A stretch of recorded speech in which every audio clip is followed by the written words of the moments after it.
સમાચારમાં આગળ વાત કરીએ સાબરકાંઠાની તો સાબરકાંઠા જિલ્લાના ઈડર વિસ્તારમાં આવેલા ઐતિહાસિક ઈડૈયા ગઢ પર ભયાનક આગ લાગવાની ઘટના સામે આવી છે. ગઢ પર રૂખી રાણીના માળિયા નજીક ડુંગર વિસ્તારમાં સૂકી વનસ્પતિ આગની ઝપેટમાં આવી બળીને ખાખ થઈ ગઈ છે. આગ ડુંગર વિસ્તારમાં ફેલાતા ત્યાં વસવાટ કરતા દીપડા, મોર, વાનર સહિતના વન્યજીવો માટે ખતરો ઉભો થયો છે. ઘટનાની જાણ થતાં ઈડર ફાયર વિભાગની ટીમ તાત્કાલિક ઘટનાસ્થળ પર પહોંચીને આગ પર કાબુ મેળવવાનો પ્રયાસ કરી રહી છે. જોકે ડુંગર વિસ્તારમાં પહોંચવા માટે યોગ્ય રસ્તાની સુવિધા ન હોવાને કારણે ફાયર ટીમને ભારે મુશ્કેલીનો સામનો કરવો પડી રહ્યો છે. છેલ્લા 3 કલાકથી પણ વધુ સમયથી આગ બેકાબુ બની રહી છે, જેના કારણે વન્યજીવ અને પર્યાવરણને મોટા નુકસાનની ભીતિ વ્યક્ત કરવામાં આવી રહી છે.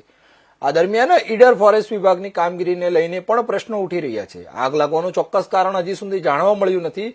જો સમયસર આગ પર કાબુ નહીં મેળવાય તો સમગ્ર વિસ્તારમાં પર્યાવરણ અને વન્યજીવનને ગંભીર અસર થવાની સંભાવના છે.